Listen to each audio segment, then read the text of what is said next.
नमस्कार श्रोते हो, ॲडव्हान्स आयुर्वेद प्रस्तुत औषधमुक्त जीवन या कार्यक्रमात आपल्या सगळ्यांचं स्वागत. ॲडव्हान्स आयुर्वेदाचे मधुमेह सल्लागार डॉक्टर विद्याधर गिरी आपल्या बरोबर आहेत. नमस्कार डॉक्टर गिरी. नमस्कार. सध्या अनेक छोटे मोठे आजार हे आपल्याला वाढताना दिसून येतात. म्हणजे संधिवात असू दे, ऍसिडिटी असू दे, त्या ऍसिडिटीचं नंतर रूपांतर अल्सरमध्ये होतं किंवा बीपीची औषधं घेऊन सुद्धा नंतर अटॅक येण्याचं प्रमाण वाढलेलं आपल्याला दिसून येतं. हे सगळं का होतंय, याचं नेमकं कारण काय आहे आणि आयुर्वेदाचा यामागचा विचार काय आहे?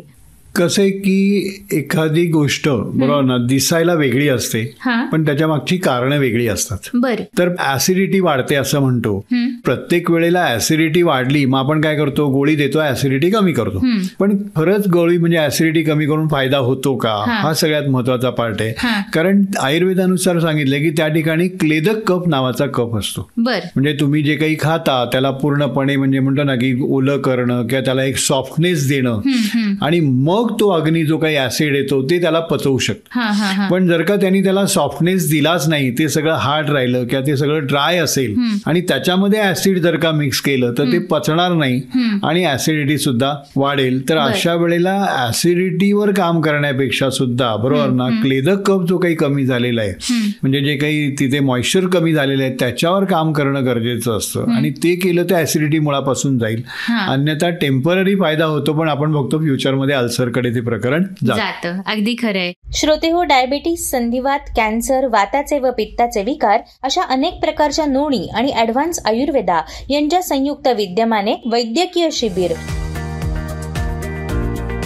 या ठिकाणी डायबिटीस, हार्ट, किडनी, कॅन्सर, मणक्याचे आजार, संधिवात, पित्ताचे व वाताचे विकार इत्यादी आजारांवर नाडी परीक्षण करून उपचार केले जातील. अधिक माहितीसाठी आणि नावनोंदणीसाठी संपर्क 8484 06 10 25 8484 06 10 25 8484 06 1025. डॉक्टर गिरी, मग आयुर्वेद प्रत्येक वेळेला काय सांगतं की आजार वाढू नयेत म्हणून मुळापासून बरं करण्यासाठी काय करणं गरजेचं आहे? म्हणजे बेसिकली जसं म्हणतो ना की मूळ कारण शोधलं गेलं पाहिजे. म्हणजे आपण बघतो की चेस्ट पेन होतं, आता चेस्ट पेन झालं की लगेच आपण हार्ट हार्ट हार्ट करतो बरोबर ना. पण ऍक्च्युली त्या ठिकाणी अवलंबक कफ आहे आयुर्वेदानुसार.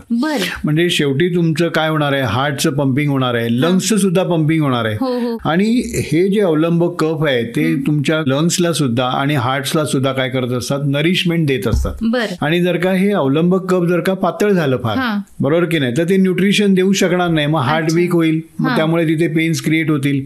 किंवा जर का म्हणजे ते फार घट्ट झालं, विस्कॉसिटी त्याची वाढली बरोबर ना, तर मग हार्टला पंपिंग करायला प्रॉब्लेम येईल, प्रेशर द्यावं लागेल, चेस्ट पेन क्रिएट व्हायला लागेल बरोबर की नाही. आणि मग चेस्ट पेन क्रिएट व्हायला लागेल, मग ते पंपिंग करण्यासाठी प्रेशर वाढेल आणि मग तुम्ही नुसतीच प्रेशर कमी होण्याची गोळी देऊन नाही होणार. मग अशा वेळेला अवलंबक कफावर काम करावं लागेल.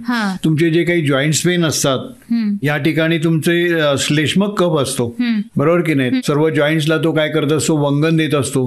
तुम्ही जॉईंट्स पेन झाली की नुसतीच पेन किलर घेत राहता, मग तिथलं वंगन हळूहळू कमी होत जातं आणि आपण बघतो मग नंतर गुडघा बदलायची सुद्धा पाळी येते किंवा इतर जॉईंट्स वाकडे होण्याची पाळी येते. म्हणजे अशा ज्या वेगवेगळ्या प्रकारचे जे मेनली म्हणतो ना की डायग्नोसिस आहेत ते जर का आपण प्रॉपर वेनी जर का गेलो तर आपण आजारांच्या मुळापर्यंत पोहोचतो आणि आजार मुळापासून बरा करता येतो. त्यामुळे निरोगी जीवन पाहिजे असेल तर आयुर्वेदाला पर्याय नाही. श्रोते हो, डायबिटीस, संधिवात, कॅन्सर, वाताचे व पित्ताचे विकार अशा अनेक प्रकारच्या नोणी आणि ॲडव्हान्स आयुर्वेदा यांच्या संयुक्त विद्यमाने वैद्यकीय शिबिर.